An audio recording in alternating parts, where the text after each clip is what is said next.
Hello दोस्तों। अब हम डिस्कस करेंगे अपना next quadrilateral, that means rectangle, आयत। ठीक है। और रेक्टेंगल से आपके पेपर में सवाल आते हैं, ज्योमेट्री में भी आता है, मेंसुरेशन में भी आता है। तो मैं ज्योमेट्री और मेंसुरेशन के मिक्स्ड कंसेप्ट आपको यहाँ पे बताऊंगा। ठीक है। जैसे मैंने पहले ही बोला है कि हम ज्योमेट्री में मेंसुरेशन का 2D पोर्शन भी पढ़ रहे हैं। ठीक, चलिए पैरेललोग्राम ऑलरेडी डिस्कस कर चुके हैं। तो रेक्टेंगल अब देखेंगे। रेक्टेंगल होता क्या है? रेक्टेंगल भी आपका एक टाइप का पैरेललोग्राम ही है, समांतर चतुर्भुज। रेक्टेंगल इज ए पैरेललोग्राम जिसमें प्रत्येक एंगल, ईच एंगल 90 डिग्री का होता है। ईच एंगल 90 डिग्री का होता है। तो जैसे हम एक आपके सामने एक रेक्टेंगल बनाते हैं, एक रेक्टेंगल या हमने एक पैरेललोग्राम बनाया आपके सामने ए बी सी डी। ठीक है ना। यदि हम इस पैरेललोग्राम के चारों एंगल 90 डिग्री कर दें, ये भी 90, ये भी 90, ये भी 90, ये भी 90, चारों एंगल हमने 90 डिग्री के कर दिए, तो रेक्टेंगल ये क्या बन गया? पैरेललोग्राम ये एक रेक्टेंगल बन गया। अगर ये इस रेक्टेंगल की लंबाई L है तो ये रेक्टेंगल की लंबाई भी L होगी। आमने सामने की भुजाएं बराबर होती हैं। अगर ये रेक्टेंगल की चौड़ाई B है तो ये भी रेक्टेंगल की चौड़ाई आपकी B होगी। ये भी रेक्टेंगल की चौड़ाई क्या होगी? आपकी स्मॉल b होगी। ये बात सबको समझ में आती है। ठीक है ना, यहां तक बात क्लियर है। चलिए, अगर मैं रेक्टेंगल के डायगोनल AC को मिलाऊं, अगर मैं रेक्टेंगल के डायगोनल AC को मिलाऊं, विकर्ण AC को मिलाऊं, तो अगर आप ट्राइंगल ABC, त्रिभुज ABC को ध्यान से देखिए, इस साइड L है, इस साइड B है, ये एंगल 90 डिग्री का है। तो डायगोनल AC की जो वैल्यू आने वाली है वो क्या आएगी? पाइथागोरस थ्योरम से √L² प्लस B², यही आएगी। यदि मैं B से D को मिलाऊं, यदि मैं B से D को मिलाऊं, तो अगर मैं ट्राइंगल BAD, समकोण त्रिभुज BAD को देखूं, ये एंगल 90 डिग्री है, ये L है, ये B है, तो पाइथागोरस थ्योरम से साइड BD की जो वैल्यू है वो √L² प्लस B² आएगी। यानी कि पैरेललोग्राम के जो दोनों, रेक्टेंगल के जो दोनों डायगोनल होते हैं D1 और D2, वो लेंथ में इक्वल होते हैं और कितने होते हैं? √L² plus B²। क्लियर है? कोई डाउट इसमें? रेक्टेंगल के दोनों विकर्णों की लंबाइयां आपस में बराबर होती हैं। D1 बराबर D2 बराबर √L² प्लस B²। या आसानी से आप कैलकुलेट भी कर सकते हो यदि आपको रेक्टेंगल की लंबाई और चौड़ाई पता हो। सपोज रेक्टेंगल के दोनों डायगोनल एक दूसरे को बिंदु O पर इंटरसेक्ट करते हैं, O पर इंटरसेक्ट करते हैं। तो सपोज ये एंगल यदि आपका अल्फा है तो ये एंगल भी आपका अल्फा होगा कि नहीं? क्लियर है? कोई डाउट इसमें? अगर ये एंगल आपका अल्फा है तो ये एंगल भी आपका अल्फा ही होगा। अगर ये एंगल आपका बीटा है तो ये एंगल भी आपका बीटा ही होगा। क्लियर है? कोई डाउट इसमें? ठीक है। सपोज थोड़ी देर के लिए ये एंगल आपका गामा है तो ये एंगल भी आपका गामा ही होगा, अल्टरनेट एंगल। और ये एंगल यदि आपका डेल्टा डिग्री का है तो ये एंगल भी आपका डेल्टा डिग्री का ही होगा। ठीक है। कोई डाउट इसमें? आप ध्यान से देख सकते हैं। चलिए, इसके बाद यदि ध्यान से देखिए, हम ट्राइंगल AOB, त्रिभुज AOB और त्रिभुज COD, आमने सामने की ट्राइंगल AOB, ट्राइंगल COD, इन दोनों को ध्यान से देखिए तो दोनों ही ट्राइंगल में अल्फा अल्फा, गामा गामा और वर्टिकली अपोजिट एंगल इक्वल, तो दोनों ट्राइंगल सिमिलर हो गए। लेकिन यहां पे सेम एंगल के सामने साइड CD, यहां पे सेम उसी एंगल के सामने साइड AB, यानी कि दोनों ट्रायंगल में करस्पॉन्डिंग साइड का रेशियो 1:1 है। तो दोनों ट्रायंगल क्या हो गए? आपस में कॉन्ग्रुएंट, सर्वांग सम हो गए। अगर दोनों ट्रायंगल आपस में कॉन्ग्रुएंट हो गए तो उनकी करस्पॉन्डिंग लेंथ की जो वैल्यू है वो बराबर होनी चाहिए। यानी कि यहां पे गामा के सामने CO और यहां पे गामा के सामने AO बराबर होना चाहिए। यानी कि AO बराबर होगा आपका CO के। बात समझ में आई सबको?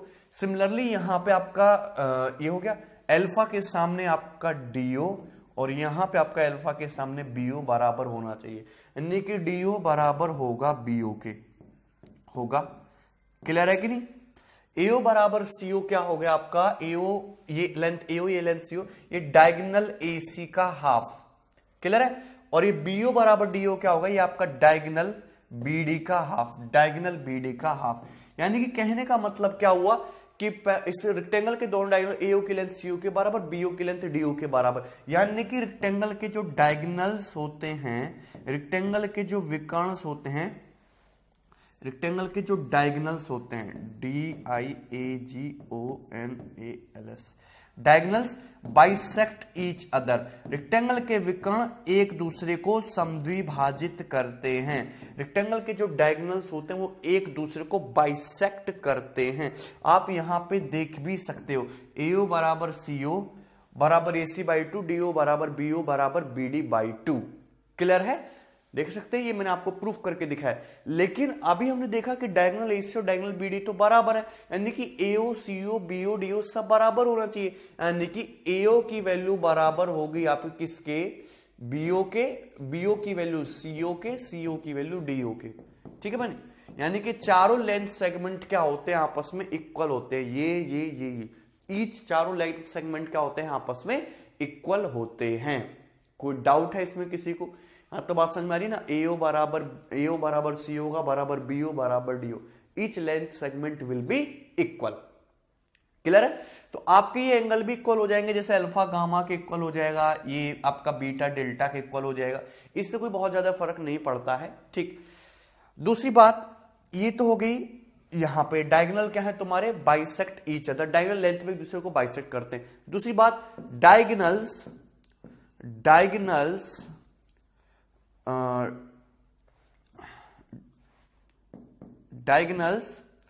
do not bisect vertex angle, diagonals do not bisect vertex angles, ठीक है ना, वर्टेक्स एंगल्स, डायगोनल्स क्या है, वर्टेक्स एंगल को बाइसेक्ट नहीं करते।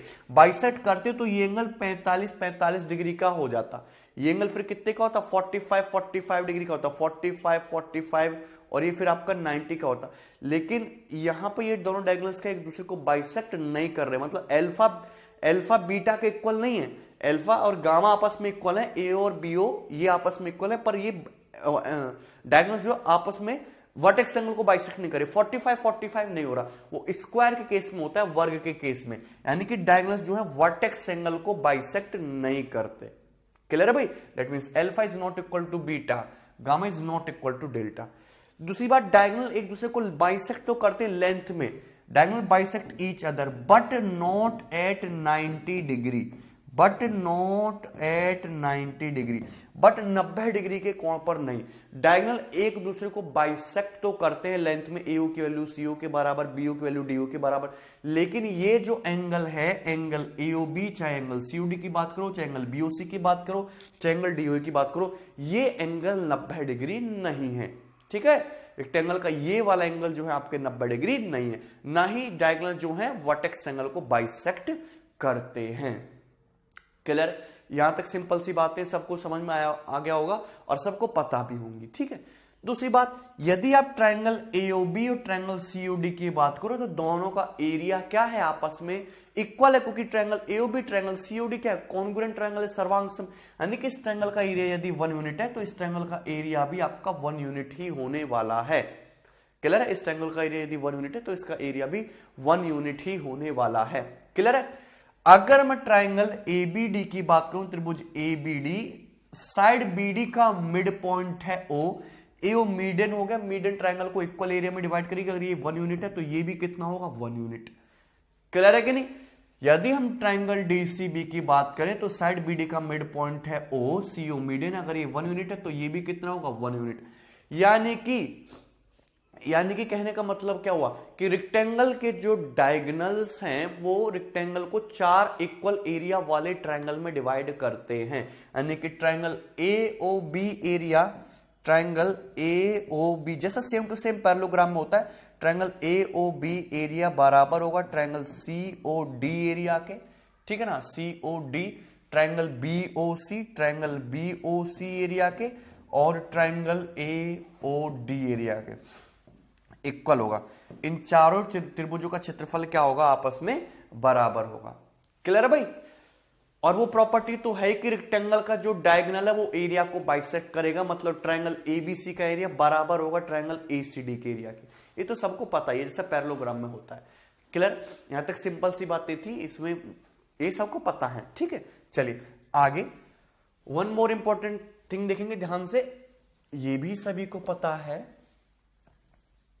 कि जैसे सपोज आपका ये रेक्टेंगल है, एक आयत है ए बी सी डी, ठीक है भाई, तो इसके प्रत्येक एंगल ये 90, ये 90, ये 90, ये 90, चारों एंगल 90 डिग्री का होता है। अगर ये साइड एल है तो ये साइड भी एल है, और ये साइड बी है तो ये साइड भी बी है, ठीक है। अगर मैं इस रेक्टेंगल के एरिया की बात करूं, क्षेत्रफल की बात करूं, तो रेक्टेंगल का क्षेत्रफल जो होगा वो लंबाई इंटू चौड़ाई यानी कि एल इंटू बी हो जाएगा। क्लियर है। यदि हम रेक्टेंगल के पेरीमीटर की बात करें या परिमाप की बात करें कि रेक्टेंगल का परिमाप कितना होगा, तो परिमाप क्या होता है, किसी भी चीज का परिमाप क्या होता है, उसकी जितनी भी लेंथ है उसका सम, ठीक है भाई, चारों भुजाओं का सम, ये l plus L 2l, b plus B 2b, तो रेक्टेंगल का जो पेरीमीटर होगा वो होगा twice into L plus B, 2 गुणा लंबाई प्लस चौड़ाई, ये रेक्टेंगल का परिमाप होता है, 2 into L plus B. Clear है, कोई डाउट इसमें, रेक्टेंगल का पेरीमीटर क्या होगा 2 इंटू एल प्लस बी। बाकी सारी बातें मैं आपको समझा चुका हूं कि डायगोनल्स क्या है, एक दूसरे को बाइसेक्ट करेंगे, 4 ट्रायंगल बनेंगे, इक्वल एरिया के होंगे, दोनों डायगोनल की लेंथ इक्वल होगी, डायगोनल वर्टेक्स एंगल को बाइसेक्ट नहीं करेगा, डायगोनल 90 डिग्री के एंगल पे बाइसेक्ट नहीं करेंगे। क्लियर है, ठीक है। चलिए इसके बाद ये तो हो गया सिंपल सी चीज, आगे देखेंगे थर्ड पॉइंट, और जो बहुत इंपॉर्टेंट है और इस पे एसएससी में क्वेश्चन भी पूछा गया है, ठीक है। चलिए सपोज ये आपका एक रेक्टेंगल है, एक आयत है, ये आपका एक रेक्टेंगल है, ठीक है, rectangle A B C D, rectangle A B C D, और इसके इनसाइड, इसके अंदर कहीं कोई पॉइंट पी है, इसके अंदर कहीं कोई पॉइंट पी है। यदि इस पॉइंट पी से मैं इस रेक्टेंगल की चारों वर्टिसेस को मिला दूं, रेक्टेंगल की चारों वर्टिसेस को यदि हम मिला दें तो इस तरीके से मिल जाएगा। रेक्टेंगल का प्रत्येक एंगल कितना है, 90 डिग्री का है, रेक्टेंगल का प्रत्येक एंगल कितना है, 90 डिग्री, चारों वर्टिसेस को मिला दो, ठीक है। तो यहां पे 2 थ्योरम बनती हैं, पेपर पे दोनों में सवाल आ चुका है। पहला तो ये है कि जो हमने पैरेललोग्राम में बताया था कि जैसे पैरेललोग्राम में क्या था कि किसी भी पैरेललोग्राम के अंदर यदि हम कोई पॉइंट P ले लें तो आमने सामने के जो 2 ट्रायंगल बनेंगे उनके एरिया का जो सम होगा वो कांस्टेंट होगा, यानी कि triangle PAB area plus triangle PCD area plus triangle PCD area बराबर है triangle PBC area, triangle PBC area plus triangle PAD area plus triangle PAD area, और बराबर होगा half of area of rectangle ABCD, half of area of rectangle ABCD, पूरे आयत के क्षेत्रफल का हाफ, ठीक है, हाफ ऑफ रेक्टेंगल ABCD। आमने सामने के जो ट्रायंगल के एरिया का सम है वो बराबर होगा, और किसके होगा, half of area of rectangle ABCD। जो property same to same parallelogram की है वो आपके रेक्टेंगल में भी लगनी है, ठीक है भाई। चलिए इसके बाद ध्यान से देखेंगे, दूसरी जो होती है वो होती है आपकी थ्योरम, जिसपे भी सवाल पूछा गया है एसएससी में, ब्रिटिश फ्लैग थ्योरम, ठीक है ना।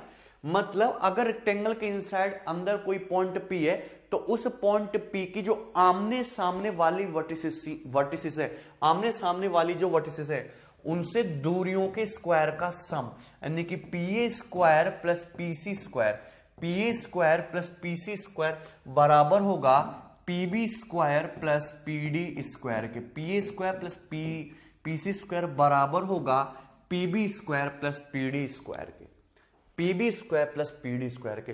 आप रेक्टेंगल के अंदर कहीं भी कोई पॉइंट P ले लीजिए तो उस पॉइंट P से रेक्टेंगल की जो चारों वर्टिसेस हैं उसमें आमने सामने की जो वर्टिसेस हैं उनसे दूरियों के स्क्वायर का सम क्या होता है, आपस में बराबर होता है।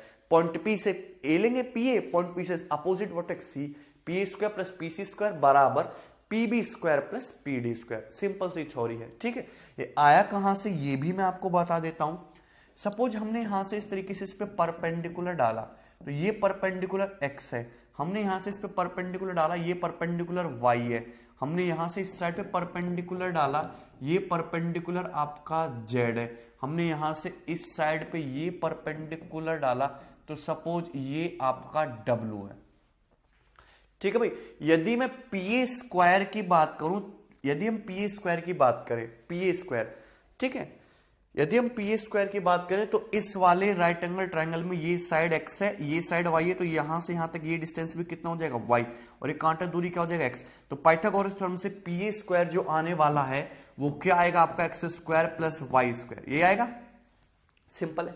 यदि हम पीसी स्क्वायर की बात करें, यदि हम पीसी स्क्वायर की बात करें तो ये ट्रायंगल दिख रहा है आपको कांटा दूरी, जिसमें ये कितना W, राइट एंगल ट्रायंगल है, ये W है, ये Z लेंथ है, तो ये लेंथ भी कितनी होगी Z। तो इस ट्रायंगल में पाइथागोरस थ्योरम से पीसी स्क्वायर कितना आएगा आपका W square plus Z square, W square plus Z square, ये P square plus PC square की वैल्यू आ गई, ठीक है। अगर मैं पीबी स्क्वायर की बात करूं तो ये है आपका पीबी। अगर मैं राइट एंगल ट्रायंगल इसको देखूं, इसमें कांटा दूरी x है, ये डिस्टेंस z है, तो ये डिस्टेंस भी z होगी। तो पीबी स्क्वायर कितना आएगा आपका X square plus Z square, PB square कितना आएगा आपका X square plus Z square, ये पीबी स्क्वायर आएगा, ठीक है भाई।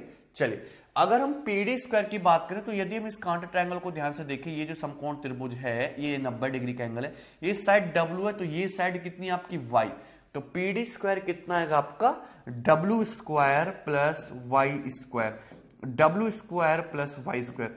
देखोगे तो क्या लेफ्ट हैंड साइड और राइट हैंड साइड इक्वल नहीं है, बोथ आर इक्वल्स, तो ये बराबर होगा, यानी कि ये जो थ्योरम है सही है, P square plus PC square बराबर होना चाहिए आपका PB square plus PD square के।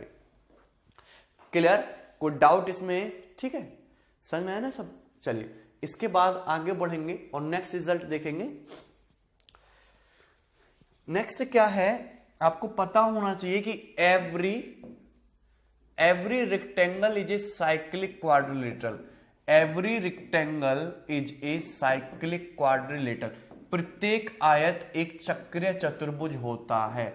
Every rectangle is a cyclic quadrilateral, every rectangle is a cyclic quadrilateral, प्रत्येक आयत एक चक्र चतुर्भुज होता है। क्यों? क्योंकि जैसे मैं एक रेक्टेंगल बनाऊं, आमने सामने के कोणों का योगफल कितना है इसमें 180, 90 प्लस 90 180, 90 प्लस 90 180, तो ये क्या होना चाहिए, this must be a cyclic quadrilateral, इसके चारों वर्टेक्स एक सर्कल की सरकमफेरेंस पे होने चाहिए, ये बात आपको पता होनी चाहिए, ठीक है। चलिए दूसरी बात, जैसे हम एक सर्कल के अंदर एक रेक्टेंगल इंस्क्राइब्ड कर दें, हमने एक सर्कल के अंदर एक रेक्टेंगल इंस्क्राइब्ड कर दिया, मतलब एक सर्कल के अंदर हमने एक आयत बनाया, हमने एक सर्कल के अंदर एक रेक्टेंगल इंस्क्राइब्ड कर दिया, मतलब हमने सर्कल के अंदर एक आयत बनाया ABCD, हमने एक सर्कल के अंदर एक आयत बनाया ABCD, ठीक है ना।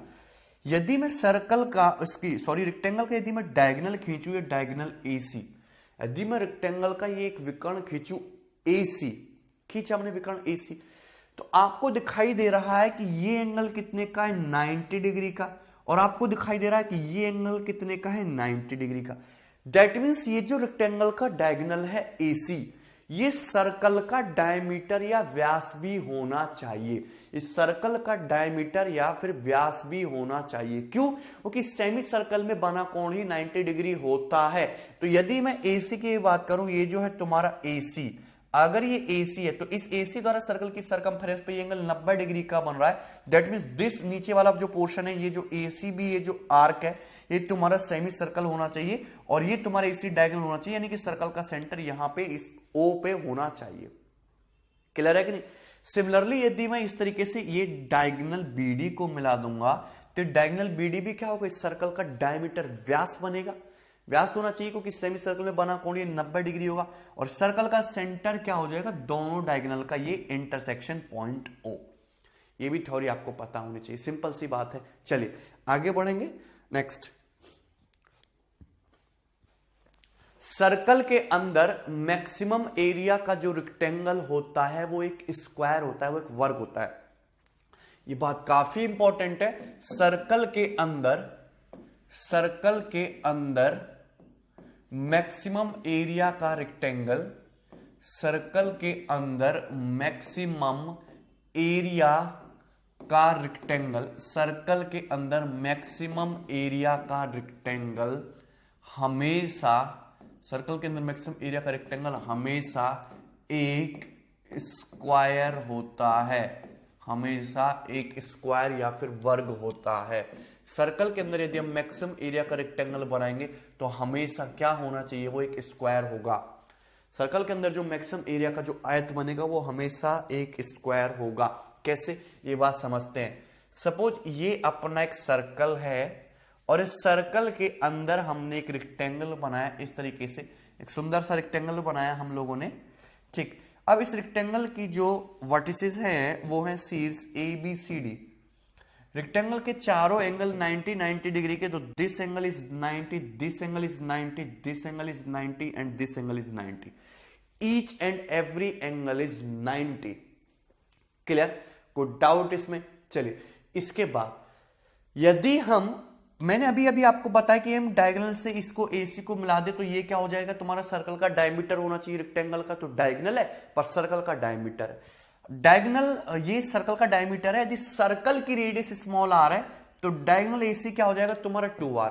डायगोनल AC और डायगोनल BD क्या हो जाएगा तुम्हारा रेडियस का डबल यानी कि डायमीटर यानी कि 2r। ये कितना हो जाएगा आपका 2r। तो AC बराबर कितना आ जाएगा आपका 2r। कोई डाउट इसमें? ये कितना हो जाएगा आपका 2r। क्लियर? तो अगर ये एंगल थोड़ी देर के लिए यदि हम इसको थीटा मान ले कि if suppose this angle is theta, this angle is theta, यदि मैं triangle ABC, right angle triangle समकोण त्रिभुज ABC में कॉस लगाऊं तो कॉस थीटा बराबर क्या आएगा आपका, कॉस थीटा बराबर आएगा आपका AB/2r, AB/2r, यही आएगा, यही आएगा। cos थीटा बराबर बेस बटे हाइपोटेनस, बेस से भी हाइपोटेनस 2r। यहां से AB की जो वैल्यू आएगी वो तो आएगी 2r cos थीटा। क्लियर, सिंपल सी बात। यदि इसी ट्रायंगल में यदि मैं sin थीटा लगाऊं तो sin थीटा क्या आएगा, परपेंडिकुलर बटे हाइपोटेनस, तो sin थीटा बराबर BC/2r, sin थीटा बराबर BC/2r, यानी कि BC बराबर क्या आ जाएगा आपका 2r sin थीटा। ये साइड AB और साइड BC की वैल्यू आ गई 2r और थीटा की टर्म में। यदि मैं इस रेक्टेंगल के क्षेत्रफल की बात करूं, area of rectangle ABCD, area of rectangle ABCD की बात करूं तो लंबाई इंटू चौड़ाई, यदि लंबाई इंटू चौड़ाई करोगे तो 2r cos theta into 2r sin theta, ये तो आपका 4r square sin theta cos theta हो गया, 4r square sin theta cos theta हो गया। तो रेक्टेंगल का क्षेत्रफल, यदि हम यहां से 2r स्क्वायर कॉमन ले लें, 2r स्क्वायर अलग हटा लें और 2 को अलग हटा लें तो अंदर क्या बचेगा आपका 2 sin थीटा cos थीटा बचेगा, 2r square 2 sin theta cos theta बचेगा, 2 sin theta cos theta, and 2 sin theta cos theta is nothing but sin 2 theta, sin 2 theta. ये आ गया आपके आयत ABCD का क्षेत्रफल 2r स्क्वायर sin 2 थीटा। अब मुझको करना है रेक्टेंगल का एरिया मैक्सिमम। ये रेक्टेंगल का एरिया आ गया एबीसीडी का, इसको मुझे मैक्सिमम करना है। देखो 2 को तो मैं कुछ नहीं कर सकता, आर तो आपका सर्कल तो फिक्स रेडियस, मैं यदि मुझे रेक्टेंगल को एरिया को मैक्सिमम करना है तो sin 2 थीटा की मुझको मैक्सिमम वैल्यू लेनी पड़ेगी 1। यदि मुझे रेक्टेंगल का एरिया मैक्सिमम चाहिए, for maximum area, for maximum area sin 2 theta should be 1। अगर मैक्सिमम एरिया के लिए sin 2 थीटा को हमको 1 करना पड़ेगा, लेकिन 1 तो sin 90 डिग्री होता है। अगर 1 तुम्हारा sin 90 डिग्री है तो 2 थीटा 90, यानी कि theta should be 45, theta should be 45। अगर थीटा 45 करना पड़ेगा तो ये एंगल थीटा 45, ये एंगल थीटा 45, ये 45, ये 45, 45 45 हो जाएगा ईच एंगल, और ये तुम्हारा क्या बन जाएगा, स्क्वायर। क्योंकि अब चारों साइड ही बराबर हो जाएंगी। ये 45 45 90 ट्रायंगल बन गया। 90 के सामने 2r, तो 45 के सामने 2r by root 2, root 2r। ये कितना जाएगा आपका रूट 2r लंबाई, और ये चौड़ाई भी कितनी हो जाएगी आपकी root 2r।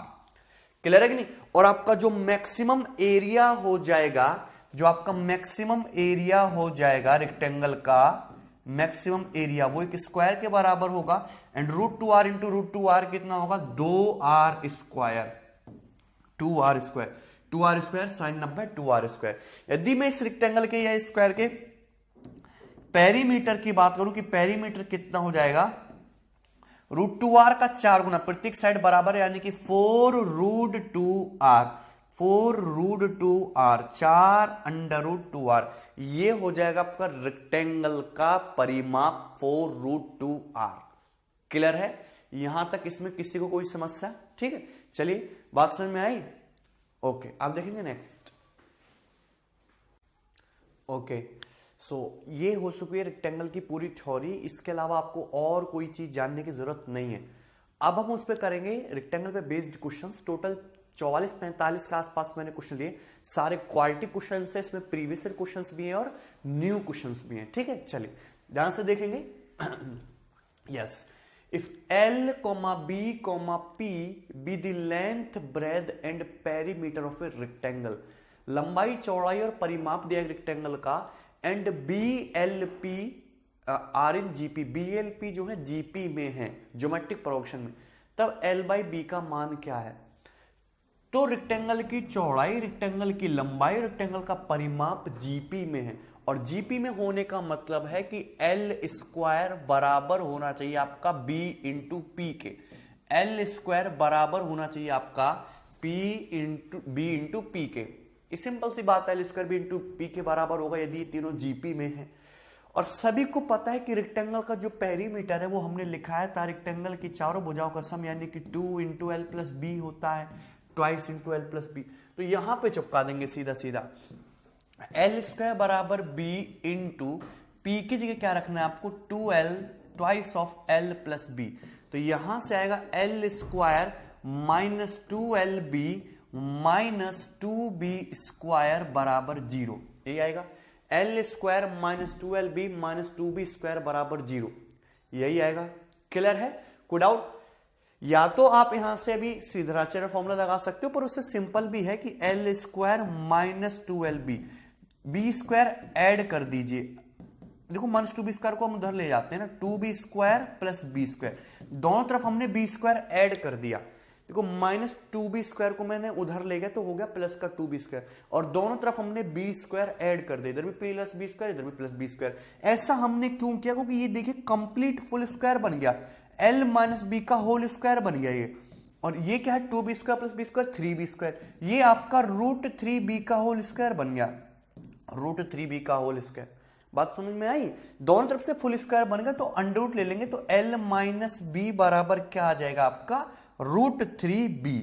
L minus B किसके बराबर आ गया? √3B के। तो L बराबर उधर कॉमन ले लेंगे, √3 प्लस 1 इंटू बी। L बराबर √3 प्लस 1 इंटू बी। आपसे पूछा L/B, तो यहां से L/B कितना आ जाएगा? √3 प्लस 1/1। L/B आ जाएगा √3 प्लस 1 रेशियो 1। सिंपल सा क्वेश्चन था, प्रीवियस ईयर सवाल है, अच्छा क्वेश्चन है। ठीक है भाई, जीपी में दिया तो L² बराबर B into 2L plus B. यहां से एक क्वाड्रेटिक इक्वेशन बन रही थी, हमने दोनों तरफ से फुल स्क्वायर बना लिया और अंडर रूट ले लिया, आंसर आ गया। ठीक, नेक्स्ट क्वेश्चन नंबर 2, या question number 2 is again very good. The area of rectangle ABCD is 2। आपको एक आयत दिया है ABCD, इसका क्षेत्रफल दिया हुआ है आपको 2, एंड BD बराबर DE। और क्वेश्चन के अकॉर्डिंग ये जो रेक्टेंगल का एक डायगोनल खींचा है BD, और BD की लंबाई किसके बराबर बताइए? DE के। BD जो है DE के बराबर बताए। Find the area of shaded region. Shaded region की वैल्यू क्या है?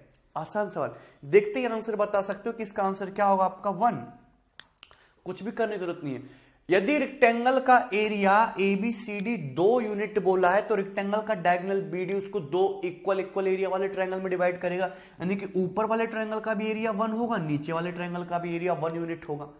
क्लियर है? सिंपल सी बात। यदि अब हम ट्रायंगल ABE, त्रिभुज ABE को ध्यान से देखें, तो साइड BE का मध्य बिंदु है D, साइड BE का मिड पॉइंट है D। तो AD किसकी तरह काम कर रहा है? AD साइड BE के मीडियन माध्यिका की तरह काम कर रहा है, मीडियन की तरह। और मीडियन ट्रायंगल को 2 इक्वल एरिया में बांटता है। यदि ये एरिया 1 है तो शेडेड एरिया भी 1 ही यूनिट होना चाहिए। आंसर क्या आ गया आपका? 1। क्लियर? सिंपल सी बात, आसान सवाल। चलिए next. Yes, question number 3। Question number 3 is very good और बहुत ज्यादा लॉजिकल क्वेश्चन है, और कैट 2017 के पेपर का पूछा हुआ क्वेश्चन है, आपके पेपर में भी रिपीट हो सकता है। ध्यान से सुनना। If three sides of a rectangular park have a total length 400 feet, आपके पास कोई रेक्टेंगुलर पार्क है, उसकी किन्हीं भी तीन साइड का सम 400 फीट है, then the area of park is maximum. तो पार्क का एरिया मैक्सिमम कब होगा? When length of its longer side is, जब जो पार्क का एरिया जब मैक्सिमम होगा तो जो आपकी रेक्टेंगुलर पार्क है उसकी लॉन्गर साइड की लंबाई क्या है, ये आपसे पूछा है। तो बात को ध्यान से समझना, यदि रेक्टेंगल है, सपोज रेक्टेंगुलर पार्क है, इसकी ये साइड है एक्स एक्स, आमने सामने वाली वाई वाई, तो किन्हीं भी तीन साइड का सम उसने 400 फीट बोला है, तो ऑब्वियस सी बात है यदि हम तीन साइड का सम लेंगे तो दो हमें इक्वल साइड जरूर इंक्लूड करनी पड़ेंगी। तो मैंने ये मान लिया कि 2x प्लस वाई जो है वो आपका 400 फीट है, 2x प्लस वाई ये मान लिया मैंने 400 फीट, ये हो गया 400 फीट, ठीक है। उसके बाद रेक्टेंगल का जो क्षेत्रफल होगा वो x इंटू वाई लंबाई इंटू चौड़ाई होगा, तो रेक्टेंगल का जो एरिया होगा डेल्टा बराबर वो क्या हो जाएगा आपका x इंटू वाई, रेक्टेंगल का जो एरिया हो जाएगा वो l into Y l into B. तो x y की जगह क्या रख सकता हूं मैं, y की जगह रख सकता हूं मैं 400 माइनस 2x, y की जगह क्या रख सकते हो आप 400 माइनस 2x पुट कर सकते हो आसानी से। x y की जगह मैंने 400 माइनस 2x रखा, तो ये कितना आएगा भाई, ये आएगा तुम्हारा 400x माइनस 2x स्क्वायर, ये आ गया रेक्टेंगल का एरिया, ये आ गया रेक्टेंगल का area 400x minus 2x square, समझते रहना 400x minus 2x square, this is the area of rectangle. मुझे इस रेक्टेंगल के एरिया को क्या बनाना है, मैक्सिमम बनाना है। अगर मुझे रेक्टेंगल के एरिया को मैक्सिमम बनाना है तो 400x माइनस 2x स्क्वायर की मुझे क्या लेनी पड़ेगी, मैक्सिमम वैल्यू लेनी पड़ेगी, इसकी मैक्सिमम वैल्यू लेनी पड़ेगी। तो इसकी मैक्सिमम वैल्यू लेने के लिए चूंकि 400x माइनस 2x स्क्वायर एक क्वाड्रेटिक इक्वेशन है, एक द्विघात समीकरण है, तो मैं इसको दो तरीके से मैक्सिमम वैल्यू निकाल सकता हूं, या तो मैं इसका फुल स्क्वायर करके निकालूं, फुल स्क्वायर बना के, या फिर डायरेक्ट फॉर्मूला भी होता है वो लगाऊं, या फिर सबसे बेस्ट मेथड है कि मैं यहाँ पे डिफरेंशियल कैलकुलस लगाए। डिफरेंशियल आपको पता होना चाहिए, सिंपल सी बात कि यदि आप इसका डिफरेंशिएट करोगे तो 400x का 400, 2x स्क्वायर का कितना होता है 4x, इसको बराबर किसके रखोगे आप 0 के, तो यहां पे 400 बराबर 4x, तो x की वैल्यू कितने की 100, यानी कि x बराबर 100 पे, x बराबर 100 पे ये क्या आएगा आपका मैक्सिमम आएगा एरिया। जब हम x की वैल्यू 100 लेंगे तो आपका एरिया क्या आएगा, मैक्सिमम आएगा। जब हम x की वैल्यू 100 लेंगे, मैंने इसको डिफरेंशिएट किया, 400x का 400, 2x स्क्वायर का 4x बराबर 0 रखा, तो x बराबर 100 पे ये एरिया क्या आएगा, मैक्सिमम। अगर x बराबर 100 पे ये एरिया मैक्सिमम आएगा, लेकिन आपसे तो लॉन्गर साइड पूछिए, तो लॉन्गर साइड जो है 2 इंटू 100 200, और y बराबर 400 माइनस 200 200, तो y बराबर 200 फीट आपकी लॉन्गर साइड कितनी आएगी आपकी 200 फीट, ए ऑप्शन। उस केस में आपकी x तो आपकी शॉर्टर हो गया ना, लॉन्गर साइड कितनी हो जाएगी आपकी 200 फीट, क्लियर है 200, ठीक है भाई 200, और ये कितना हो जाएगा आपका 100, क्लियर, कोई डाउट इसमें, y कितना आ जाएगा आपका 200, ठीक है भाई। तो ये इंपॉर्टेंट क्वेश्चन था और आसान भी था। चलिए आप यहां पे मैक्सिमम वैल्यू और भी काफी तरीकों से निकाल सकते हो, 400x माइनस 2x स्क्वायर, इसको फुल स्क्वायर बना के भी निकाल सकते हो, या फिर ऐसे भी होता है कि x square plus b x plus c बराबर 0, यदि कोई क्वाड्रेटिक इक्वेशन हो तो इसकी जो यदि आपको मैक्सिमम मिनिमम निकाले तो माइनस का b/2a पे निकलती है, माइनस का b/2a, तो यहाँ पे माइनस का 400 बटे माइनस का 2a करोगे तो माइनस का 4, कितना आएगा आपका 100, कितना आएगा आपका 100, ठीक है भाई। चलिए वहां पे इसे भी निकाल सकते थे। आगे देखेंगे क्वेश्चन नंबर 4। क्वेश्चन नंबर 4 बहुत आसान सवाल है, ध्यान से समझिए। In the below diagram ABCD जे रेक्टेंगल, दिए गए चित्र में ABCD एक आयत है, AE बराबर 2EF बराबर 3FB, साइड AE की जो लंबाई है वो किसके इक्वल है, 2EF बराबर है 2EF बराबर है 3FB, इसके बराबर है, ठीक है, कोई दिक्कत नहीं है। What is the ratio of area of rectangle to that of triangle CEF? तो रेक्टेंगल के एरिया का ट्राइंगल CEF के एरिया से क्या रेशियो है।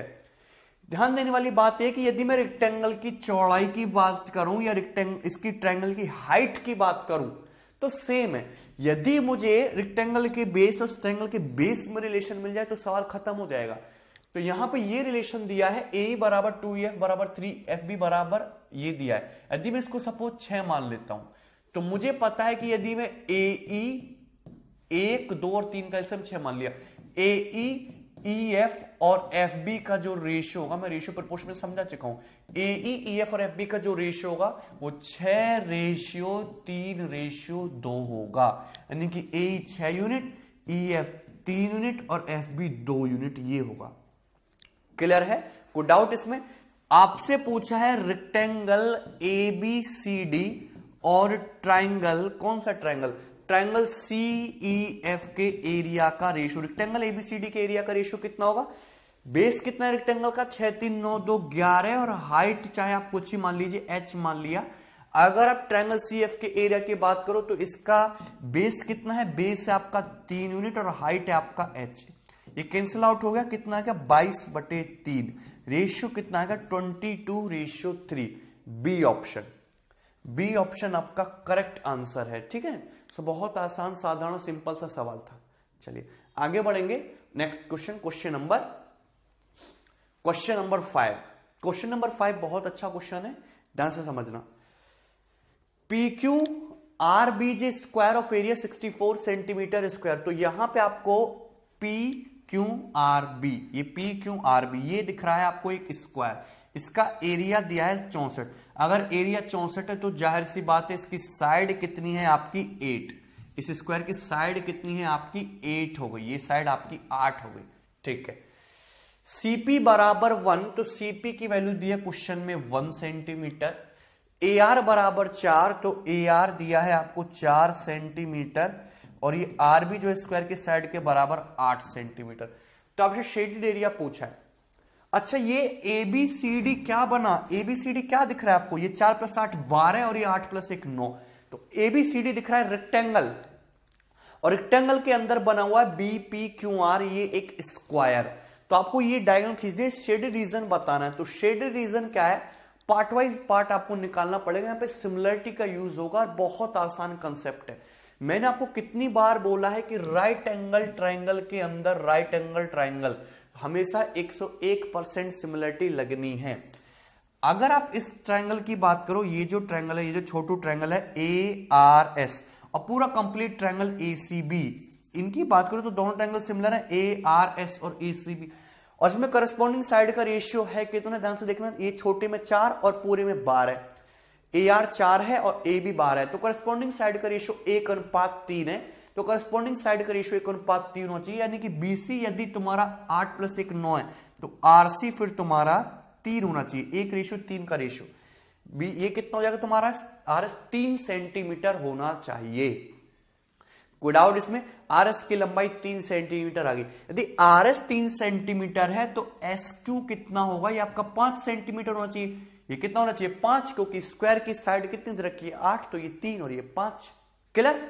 गुड। नाउ अगर आप ट्राइंगल ARS, त्रिभुज ARS और त्रिभुज SQT, त्रिभुज ARS त्रिभुज SQT की बात करो, ये दोनों ट्राइंगल भी आपस में सिमिलर हैं। ये दोनों ट्राइंगल भी आपस में सिमिलर हैं और उनमें करस्पॉन्डिंग साइड का रेशियो कितना है तुम्हारा? ये करस्पॉन्डिंग साइड का रेशियो 5:3, ऊपर 5 है नीचे 3। करस्पॉन्डिंग साइड का रेशियो 5:3, 5:3। तो यहां पे साइड QT और ये जो साइड AR है इसका रेशियो भी 5:3 ही होना चाहिए कि नहीं? करस्पॉन्डिंग साइड का वर्बली लिख सकते हो, साइड QT और साइड AR का रेशियो भी 5:3 होना चाहिए। AR है कितना? 4 सेंटीमीटर, तो QT कितना आ जाएगा आपका? 20/3। तो ये जो Q से T तक की लंबाई है ये कितनी आ गई आपकी? 20/3 सेंटीमीटर। QT 20/3 centimetre. क्लियर है भाई? यहां तक कोई समस्या? QT 20/3। नाउ अगर Q से T तक 20/3 तो TP कितना बचेगा आपका? 4/3। TP कितना बचेगा? 4/3। क्लियर? कोई डाउट इसमें? 4/3 क्यों? क्योंकि स्क्वायर की पूरी साइड 8 होनी चाहिए, 20/3 है तो 4/3, 20 + 4 24/3 8 होता है। बस क्वेश्चन खत्म। मुझे शेडेड एरिया पूछा है तो तीनों ट्रायंगल के एरिया का सम, यानी कि इसका एरिया 4 × 12/2 6 हो गया। राइट एंगल ट्रायंगल है, इसका एरिया 6 हो गया। ये साइड 5 है, इस साइड 20 है, 100/3 तो हाफ करना पड़ेगा तो 50/3 हो गया इस ट्रायंगल का एरिया। ये साइड 1 है, ये साइड 4/3 है, तो 1/2 बेस इंटू हाइट कितना होगा 2/3। क्लियर है? यहां पे 3 आप ले लेंगे तो 6 × 18 प्लस 50 प्लस 2, तो ये 50, 18 तो 20 प्लस 50 70/3, 70/3 कितना हो जाएगा 70/3। बी ऑप्शन, बी ऑप्शन आपका करेक्ट आंसर है। बहुत साधारण अच्छा सवाल था। चलिए आगे बढ़ेंगे। Next question number 6। Question number 6 is good, आपके प्री के पेपर का पूछा हुआ सवाल है। इन the given figure EADF is a rectangle, दिए गए चित्र में EADF एक आयत है, एंड ABCJ ट्राइंगल, इसके अंदर त्रिभुज बना हुआ, त्रिभुज ABC जो कि एक ट्राइंगल है। Whose vertices lie on the sides of EADF, जिसकी जो वर्टिसेस है वो ट्राइंगल पे है। साइड AE की वैल्यू रेक्टेंगल की 22 दी है, BE 6 दिया है, CF 16 दिया है, BF 2 दिया है। Find the length of the line joining the mid points of side AB and BC। तो साइड AB के मिड पॉइंट P मान लेते हैं और साइड BC के मिड पॉइंट Q मान लेते हैं। मिड पॉइंट को जोड़ने वाली जो लाइन है उसकी लंबाई PQ आपसे पूछी है, ये मिड पॉइंट है। क्लियर है? PQ की लंबाई आपसे पूछी, तो कुछ भी नहीं, सिंपल सा मिड पॉइंट थ्योरम यहां पे लग जाएगा। अगर रेक्टेंगल की साइड तुम्हारी 6 + 2 8 है, तो ये साइड AD ये भी कितनी हो जाएगी आपकी 8, साइड AD ये भी कितनी हो जाएगी आपकी 8। अगर रेक्टेंगल की लंबाई यदि 22 है और ये 16 है, तो CD कितना हो जाएगा आपका 6, 16 + 6 22। रेक्टेंगल में आमने सामने की भुजाएं बराबर होती हैं। ट्राइंगल CDA, त्रिभुज CDA क्या राइट एंगल ट्राइंगल है, 6 या 8, तो ट्रिपलेट से AC कितना हो जाएगा 10 सेंटीमीटर, 10 सेंटीमीटर आ गया AC की लंबाई। अगर मैं ट्राइंगल ABC, त्रिभुज ABC, त्रिभुज ABC को ध्यान से देखो, तो AB का मिड पॉइंट P, BC का मिड पॉइंट Q, तो मिड पॉइंट थ्योरम से PQ की जो लंबाई है वो AC का हाफ यानी कि 5 सेंटीमीटर होगी। कितना है तुम्हारा 5 सेंटीमीटर। बी ऑप्शन आपका करेक्ट आंसर है। ठीक है, चलिए आगे बढ़ेंगे। Next question number 7। A rectangular sheet of paper when halved by folding it at the midpoints of its longer side result in a rectangle। देखिए कैट 2004 का है वो सवाल है, बहुत अच्छा क्वेश्चन है। आपके पास एक रेक्टेंगुलर पेपर की शीट है, जब हम उसके लॉन्गर साइड को जो बड़ी भुजा है उसके मिड पॉइंट को मोड़ते हैं तो एक नया रेक्टेंगल बनता है। उस whose longer and shorter side are in the same proportion as the longer and shorter side of the original rectangle। और जो नया जो रेक्टेंगल बना मिड पॉइंट को मोड़ने से, उसकी लॉन्गर एंड शॉर्टर साइड उसी प्रोपोर्शन में है जिस प्रोपोर्शन में आपके ओरिजिनल रेक्टेंगल की लॉन्गर एंड शॉर्टर साइड है, बड़ी और छोटी भुजाएं। यदि ओरिजिनल रेक्टेंगल की जो शॉर्टर साइड है वो यदि 2 है, ओरिजिनल रेक्टेंगल की शॉर्टर साइड यदि 2 है, ठीक है, तो आपको इसमें निकालना क्या है, if the shorter side of the original rectangle is 2, तो छोटे आयत का क्षेत्रफल आपको निकालना है। ठीक है ना, तो छोटे आयत का आपको क्षेत्रफल निकालना है, जो नया रेक्टेंगल जो बना है उसका एरिया आपको निकालना है। ठीक है, चलिए अब ध्यान से देखिए, बहुत बढ़िया सवाल है, ध्यान से समझना। सपोज आपके पास एक रेक्टेंगल है, ये हो गया आपके पास एक रेक्टेंगल, आपको ये हो गया रेक्टेंगल, और रेक्टेंगल की 2 भुजाएं होती हैं, सभी को पता है रेक्टेंगल की वैसे तो 4 भुजाएं होती हैं, 2 आपस में इक्वल होती हैं। ठीक है, चलिए अब सपोज रेक्टेंगल की शॉर्टर साइड ये है, ये क्वेश्चन में बोली गई है आपको 2, ये रेक्टेंगल की लॉन्गर साइड है, ये रेक्टेंगल की लॉन्गर साइड है।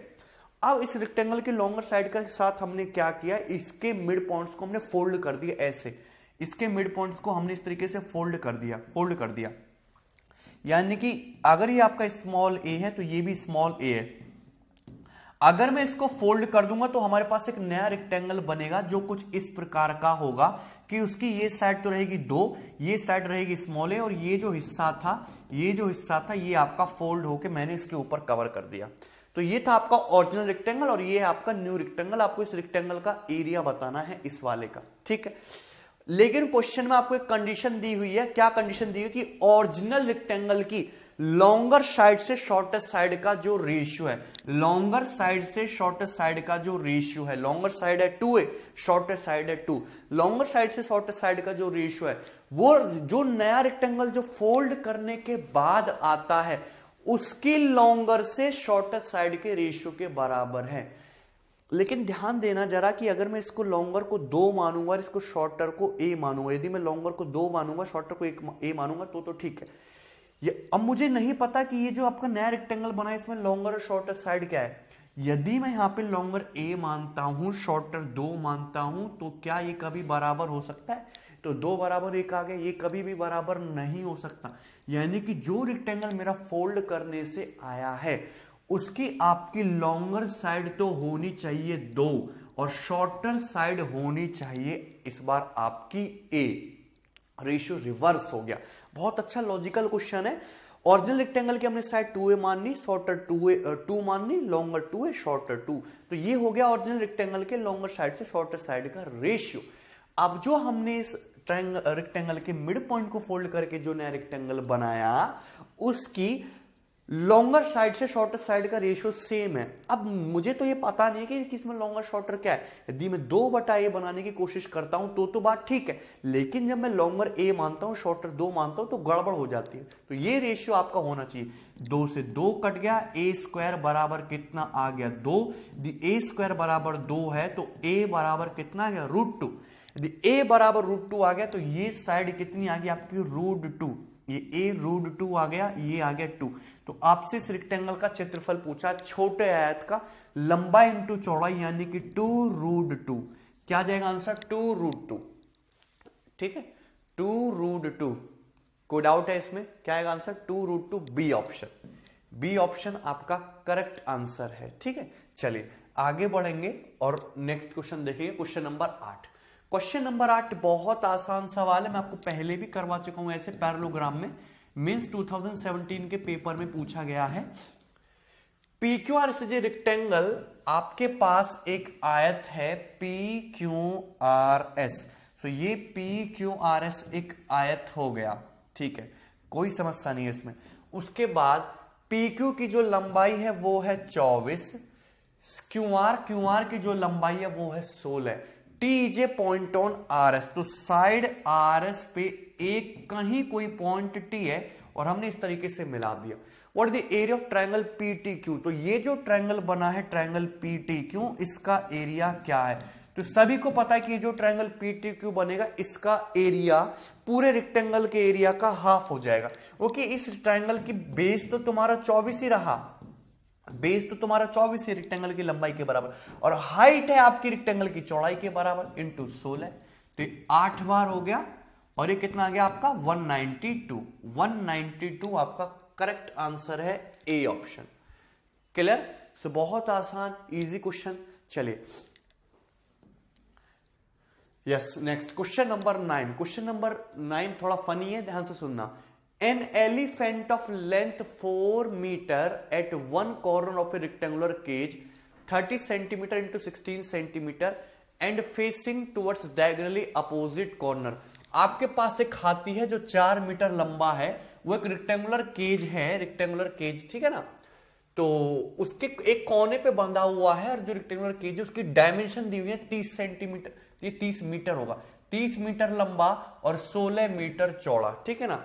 And facing towards diagonally opposite corner, और अपोजिट कॉर्नर के डायगोनली जो है वो फेस करके खड़ा है, यानी कि इस तरीके से है, इस तरीके से है कि ये है आपका एक रेक्टेंगुलर केज, इसकी लंबाई तो है आपकी 30 मीटर और इसकी चौड़ाई है आपकी 16 मीटर। अब इसके एक कॉर्नर पे एक हाथी खड़ा हुआ है, तो ये हो गया आपका यहाँ पे कॉर्नर पे एक हाथी, ये हाथी है ठीक है, और ये कॉर्नर की तरफ मूव करके इस तरीके से खड़ा हुआ डायगोनली अपोजिट, ठीक है। उसके बाद elephant starts moving towards the diagonal opposite corner, it takes 15 second to reach the opposite corner. Rectangle जो एलिफेंट है हाथी भाई अपन, उन्होंने क्या किया कि डायगोनली चलना शुरू किया रेक्टेंगल के डायगोनल के, जिससे कि वो अपोजिट कॉर्नर पे पहुंच जाएं, और वो 15 सेकंड में कॉर्नर पे पहुंच जाते हैं। अपोजिट कॉर्नर पे कितनी देर में पहुंच जाते हैं? 15 सेकंड में। तो आपसे हाथी की स्पीड पूछी है, तो एलिफेंट की स्पीड सभी को पता है क्या होती है? टाइम बराबर डिस्टेंस बटे, सॉरी स्पीड पूछी ना, तो स्पीड बराबर क्या हो जाएगा? डिस्टेंस बटे टाइम। ये होती है स्पीड, स्पीड बराबर डिस्टेंस बटे टाइम। तो सबसे पहले हमको पता लगाना होगा कि ये यहां से यहां तक हाथी ने दूरी चली कितनी है। अगर ये 16 है और ये 30 है, लंबाई 30 है, चौड़ाई 16 है, तो रेक्टेंगल का जो ये डायगोनल होगा, कंप्लीट डायगोनल जो होगा रेक्टेंगल का, वो कितना हो जाएगा? 34। कंप्लीट डायगोनल यहां से आता कितने का हो जाएगा? 34। अगर मैंने इसको नाम दे दूं ABCD, तो डायगोनल जो है आपका AC ये 34 मीटर हो जाएगा। 8 15 17 टिप्लेट होता है, डबल ही तो है, 16 30 34। लेकिन ऑलरेडी हाथी जो है ये तुम्हारा 4 मीटर लंबा है, यानी कि जब यहां पे पहुंचेगा तो ये हाथी इसको 4 मीटर दूरी कम कवर करनी पड़ेगी। यानी कि हाथी जो दूरी कवर करेगा वो कितनी दूरी कवर करेगा? टोटल हाथी दूरी कवर करेगा टोटल 30 मीटर। तो अपोजिट कॉर्नर पे पहुंचने के लिए उसको 30 मीटर की डिस्टेंस कवर करनी पड़ेगी। 15 सेकंड में वो कवर करेगा, तो एलिफेंट की जो स्पीड है वो 2 मीटर पर सेकंड रही होगी। 2 मीटर पर सेकंड, बी ऑप्शन। क्लियर? आसान सवाल। आगे बढ़ेंगे। Yes, question number 11। Question number 11 बहुत अच्छा क्वेश्चन है, ध्यान से समझना। आपको एक बच्चे ने डाउट में पूछा था, इजी सवाल है। इन दी फिगर ABCD जो रेक्टेंगल, दिए गए चित्र में ABCD एक आयत है। इफ DP बराबर 8, यदि साइड DP की वैल्यू 8 सेंटीमीटर है, PB बराबर 2 सेंटीमीटर, साइड PB की वैल्यू 2 सेंटीमीटर है, तो आपसे PC परपेंडिकुलर टू BD, ये जो PC है आपका BD पे perpendicular, that means angle 90 degree का है, तो आपसे AP की लंबाई पूछिए। क्वेश्चन सॉल्व करने से पहले आपको एक सिंपल सी थोड़ी राइट एंगल ट्रायंगल की पता होनी चाहिए, जिसपे मैंने आपको काफी सारे क्वेश्चन कराए कि सपोज आपका एक समकोण त्रिभुज है, राइट एंगल ट्रायंगल है ABC, इसमें ये एंगल 90 डिग्री का है, ये एंगल 90 डिग्री का है। यदि मैं 90 डिग्री वर्टेक्स से हाइपोटेन्यूज पे परपेंडिकुलर डाल दूं इस तरीके से AD, तो परपेंडिकुलर BD की जो लंबाई होगी वो लेग्स का प्रोडक्ट यानी कि AB गुणा BC और बटे हाइपोटेन्यूस AC इसके बराबर होगी, इसके बराबर होगी, ये आपको पता होना चाहिए। ठीक। सिमिलरली अगर ये तुम्हारा 8 सेंटीमीटर दे रखा है DP और PB तुम्हारा 2 सेंटीमीटर दे रखा है, तो PC कितना हो जाना चाहिए तुम्हारा? 4 सेंटीमीटर। PC कितना आ जाएगा आपका? 4 सेंटीमीटर। कोई डाउट है इसमें? PC की लंबाई कितनी आ चुकी है आपकी? 4 सेंटीमीटर। कैसे? ये जो ट्राइंगल है, ट्राइंगल BCD, त्रिभुज BCD एक राइट एंगल ट्राइंगल है, इसमें ये एंगल 90 डिग्री का है। 90 डिग्री के सामने BD हाइपोटेन्यूस है, हाइपोटेन्यूस पे परपेंडिकुलर डाला गया जो इसको 8 और 2 में डिवाइड कर रहा है, 8 सेंटीमीटर 2 सेंटीमीटर, यही है, यही 8 सेंटीमीटर 2 सेंटीमीटर। परपेंडिकुलर हाइपोटेन्यूस पे डालो तो इस PC की जो लंबाई होगी √8 गुणा 2, इनका ज्योमेट्रिक मीन 4 सेंटीमीटर होनी चाहिए, तो PC 4 सेंटीमीटर पता चलेगा। लेकिन मुझसे तो PA पूछा है, और मैंने आपको एक थ्योरम बताया कि यदि आप रेक्टेंगल के अंदर कहीं भी कोई पॉइंट P ले लो, उस पॉइंट P से जो आपकी पॉइंट P से जो अपोजिट वर्टेक्स होते हैं उनकी दूरियों के स्क्वायर का सम बराबर होता है। यानी कि आपका ये जो PD स्क्वायर है यानी कि 8 स्क्वायर प्लस ये जो PB स्क्वायर यानी कि 2 स्क्वायर बराबर होगा आपका AP स्क्वायर प्लस PC यानी कि 4 स्क्वायर, इसके इक्वल होगा। 64 प्लस 4 कितना हो जाएगा? 68। 68 माइनस 16 किसके बराबर हो जाएगा? AP square. 8 में 6 गया 2, 6 में से गया 5, 52। 52 बराबर AP स्क्वायर, दोनों तरफ से अंडर रूट लेंगे, 13 चौक का 52, तो 2√13 आ जाएगा आपका AP। AP की लंबाई क्या आ जाएगी? 2√13 centimetre, B option. B option आपका करेक्ट आंसर है। क्लियर है? तो बहुत इजी आसान क्वेश्चन था। चलिए next question number 12। Question number 12 is again a very good question. ठीक है, एक फॉरेन चैनल है वहां से क्वेश्चन है, बहुत अच्छा क्वेश्चन हमको लगा रेक्टेंगल का, ध्यान से देखना। इन रेक्टेंगल ABCD, एक आयत है आपका ABCD, उसमें एंगल AB, इसमें साइड AB पे ये एक एंगल बना दिया, एंगल AEB जो 90 डिग्री है। साइड ये जो है साइड CD पे ये एंगल बना दिया CFD जो कि 90 डिग्री है। This angle is 90 degree. DF की जो लंबाई है, साइड डीएफ की जो लंबाई है वो कितनी दी है आपको 7 सेंटीमीटर। साइड एफसी की जो लंबाई है वो कितनी दी है आपको 24 सेंटीमीटर। साइड एफसी की जो लंबाई है वो कितनी दी आपको 24 सेंटीमीटर। एई, साइड एई की जो लंबाई है वो कितनी दी आपको 15 सेंटीमीटर। ठीक है, उसके बाद perimeter of rectangle ABCD, rectangle का परिमाप आपसे पूछा है। देखिए बहुत आसान सवाल, ध्यान से देखिए। यदि आप ट्रायंगल सीएफडी को देखिए, साइड 7 है, साइड 24 है, तो ट्रिपलेट से सीडी कितना हो जाएगा 25। पाइथागोरस थ्योरम से 7 24 25, तो ये रेक्टेंगल की लंबाई 25 आ गई। अगर साइड सीडी 25 है तो साइड एबी भी 25 होगा, आमने सामने की भुजाएं बराबर होती है। मुझसे पूछा है पेरीमीटर, तो पेरीमीटर के लिए मुझे लंबाई तो पता है, सिर्फ मुझे चौड़ाई की वैल्यू चाहिए। ठीक है, ये साइड 25 है, ये साइड 15 है, तो this side should be 20। Triplet से 15 20 25 ट्रिपलेट होता है। ठीक, मुझे रेक्टेंगल की चाहिए चौड़ाई। यदि हम यहां पे ये पॉइंट ई है, पॉइंट ई से पास करते हो, यदि हम एक परपेंडिकुलर डालें इस तरीके से कि ये एंगल आपका 90 डिग्री का, ये एंगल आपका 90 डिग्री का, इस तरीके से हम डाल सकते हैं। This angle is 90, this angle is 90। Simple सी बात है। सपोज ये जो पॉइंट है आपका, ये जो पॉइंट है आपका, सपोज ये पॉइंट आपका P है, और ये जो पॉइंट है आपका, ये पॉइंट सपोज आपका Q है। सिंपल सी बात, P और Q। ठीक, अब ध्यान से समझने की कोशिश करना। ये 15 है, ये 25 है, ये 20 है, ये साइड 15, साइड 20 है, साइड 25 है। तो यदि मैं ट्रायंगल एईबी को देखूं, हाइपोटेन्यूज पे परपेंडिकुलर डल रहा है, तो ये EQ की जो लंबाई होगी 15 गुणा 20/25, ये कितना आएगा आपका 12 सेंटीमीटर। सो EQ की जो लंबाई है ये कितनी आ गई आपकी 12। 15 गुणा 20 300/25, 12 आ जाएगा। मैंने आपको सिंपल से बताया। अगर ये 20 से ये 12 है तो BQ कितना हो जाएगा आपका 16 सेंटीमीटर। ये लंबाई आपकी 16 हो जाएगी, 20 12 16 ट्रिपलेट होता है। आपका PC भी 16 होगा, आपका PC भी 16 होगा, एकदम सेम डिस्टेंस है, ये 16 तो ये 16।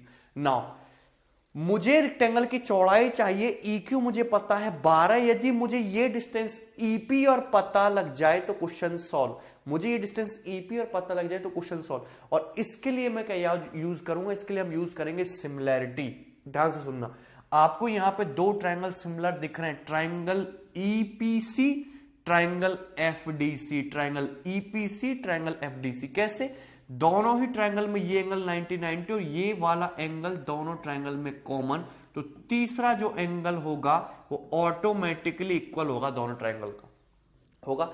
ट्रायंगल EPC और ट्रायंगल DFC दोनों ट्रायंगल सिमिलर है। अब यहां पे करस्पॉन्डिंग साइड का रेशियो क्या होना चाहिए, बराबर होना चाहिए। हमको चाहिए ये साइड PE, तो इस वाले ट्रायंगल के सामने क्या है साइड PE। बड़े वाले ट्रायंगल में सेम इसी एंगल के सामने क्या है साइड 7। ठीक है, उसके बाद यहां पे इस वाले एंगल के सामने क्या है आपकी साइड, ये कितनी दे रखी है आपको 16। और बड़े वाले ट्रायंगल में सेम उसी एंगल के सामने साइड क्या है आपको कितनी दे रखी है, ये पूरी 24। FC कितना दे रखा है 24। तो यहां से PE की जो लंबाई हो जाएगी 8 दूनी 16, 8 तिया 24, 14/3 सेंटीमीटर। PE की लंबाई कितनी हो जाएगी 14/3 सेंटीमीटर। क्लियर? जो साइड PE है इसकी लंबाई 14/3, ये 14/3 ये 12, तो रेक्टेंगल की जो चौड़ाई है 12 + 14/3, तो 36 + 14 यानी कि 50/3 सेंटीमीटर। ये 50/3, ये भी कितना हो जाएगा 50/3, चौड़ाई चौड़ाई बराबर।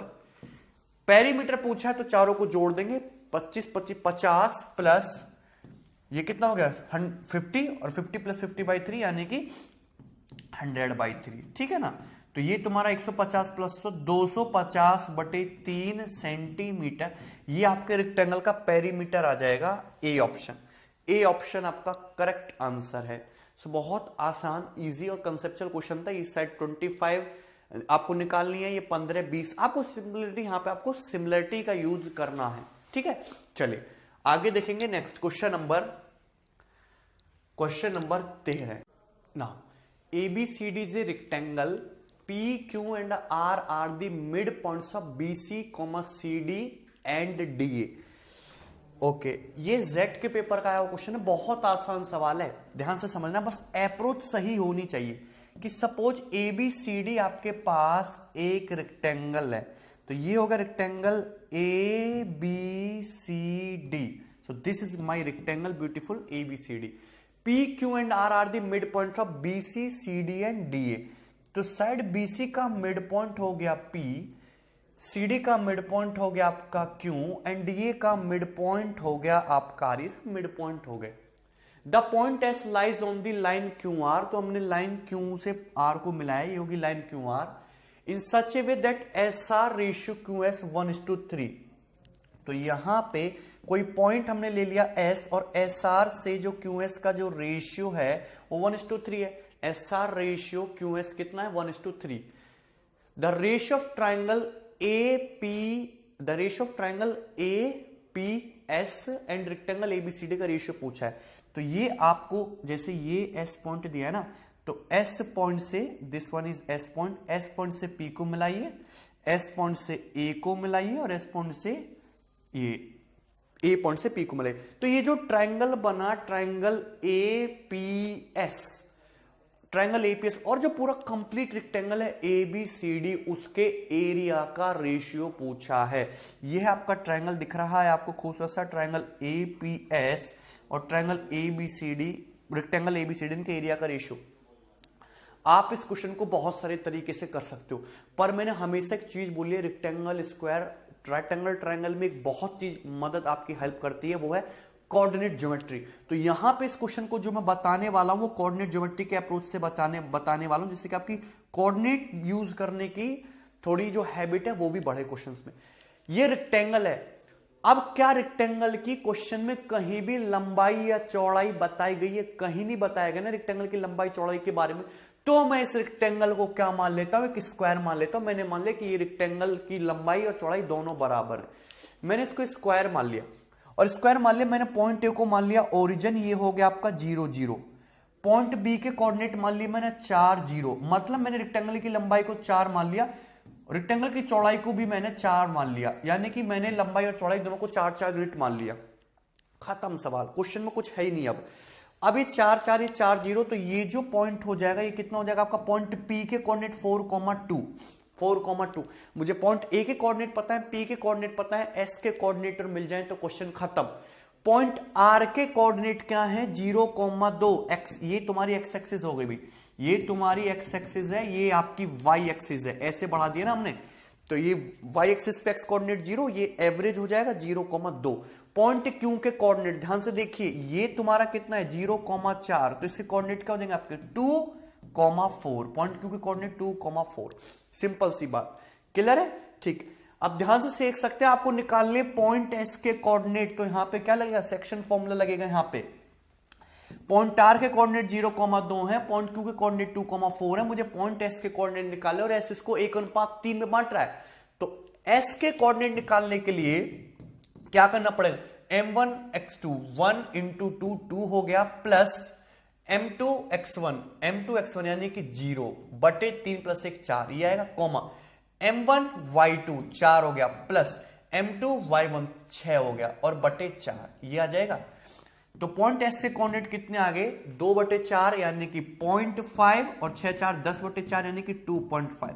ये आ गया आपके पॉइंट एस के कोऑर्डिनेट 0.5 और 2.5।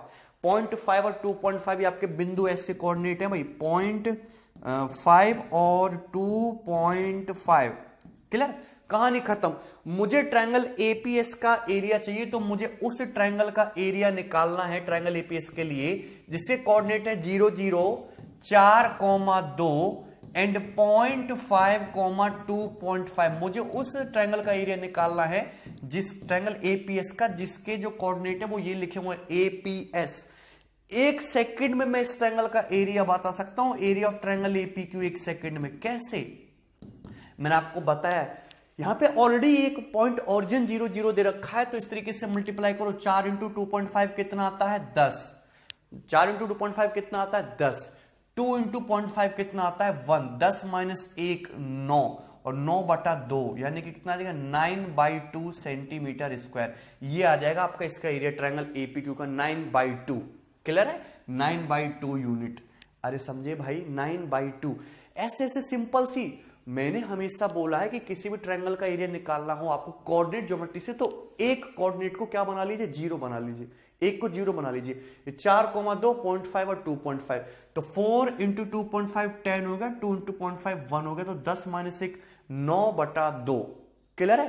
ठीक, तो ये हो गया एरिया ऑफ ट्रायंगल APQ 9/2। और आपको चाहिए रेक्टेंगल ABCD का एरिया, रेक्टेंगल ABCD का एरिया, इनके एरिया का रेशियो। अगर मैं रेक्टेंगल ABCD के एरिया की बात करूं तो रेक्टेंगल ABCD का एरिया है कितना आपका, लंबाई भी 4 चौड़ाई भी 4, 4 का स्क्वायर 16, तो बटे 16, तो कितना आएगा 9/32। तो ये आपका आ गया रेशियो जो आपसे क्वेश्चन में पूछा गया 9/32। इजीली आपने बिना कोई कैलकुलेशन के, बिना कोई बहुत ज्यादा दिमाग लगाए 1 सेकंड में आंसर आएगा 9/32। ऑप्शन में तो ऐसा कुछ नहीं दिख रहा, लेकिन आंसर क्या आपका फर्स्ट ऑप्शन है। 4 से मल्टीप्लाई करके लिखा है भाई, 4 नाम 36 और 32 चौका 128, 36 रेशियो 128। फर्स्ट ऑप्शन आपका करेक्ट आंसर है। क्लियर? सबको बात समझ में आई? बहुत आसान क्वेश्चन। चलिए आगे बढ़ेंगे। Next question number 14। Question number 14 भी आपके जेड के पेपर का आया हुआ है, ठीक है ना। इंपॉर्टेंट सवाल है, ध्यान से देखना। The figure below has been obtained by folding a rectangle. ये जो आपको आकृति दिखाई दे रही है, आयत को मोड़ के बनाई गई है। The total area of figure as visible is 144 square metre. इसमें जो टोटल एरिया आपको जो विजिबल हो रहा है वो 144 स्क्वायर मीटर है। Had the rectangle not been folded, यदि रेक्टेंगल को फोल्ड नहीं किया जाता, the current overlapping part would have been a square. तो करंट ओवरलैपिंग पार्ट ये जो है, यदि रेक्टेंगल फोल्ड नहीं किया जाता तो करंट ओवरलैपिंग पार्ट ये जो हो रहा है ये एक स्क्वायर होता। What would have been the total area of original unfolded rectangle. Original unfolded rectangle का एरिया क्या है? देखते ही आंसर बता सकते हो कि आंसर इसका सी ऑप्शन 162 स्क्वायर मीटर। कुछ भी करने की जरूरत नहीं है। कैसे? ध्यान से समझना। अगर आप इस रेक्टेंगल को अनफोल्ड करो, तो अनफोल्ड करोगे तो जब इसको आप अनफोल्ड करोगे तो रेक्टेंगल बन जाएगा आपका कुछ इस तरीके से। ये हो जाएगा आपका रेक्टेंगल, ये हो जाएगा। इस समय जो आपको एरिया दिख रहा है वो 144 है। कितना? 144 स्क्वायर मीटर। जब अनफोल्ड करोगे आप तो ध्यान से समझना कि ये जो एरिया है, ये जो एरिया है, ये आपका एक्स्ट्रा जो ओवरलैप हो रहा था ना, ये विजिबल हो जाएगा। यहां पे आपको इस तरीके से ये ट्रायंगल है जो था, तो ये एक तरीके का स्क्वायर, लेकिन जब आपने ओवरलैप किया तो आपका ये जो एरिया है ये इनविजिबल हो गया, ये फोल्ड हो गया। लेकिन जब आप इसको अनफोल्ड करोगे तो ये एरिया वापस से आ जाएगा, यानी कि कंप्लीट इतना एरिया आपको रिटर्न मिल जाएगा। यानी कि एरिया जो है ओरिजिनल रेक्टेंगल का 144 तो होगा ही होगा, प्लस इस ट्रायंगल का एरिया और ऐड हो जाना है।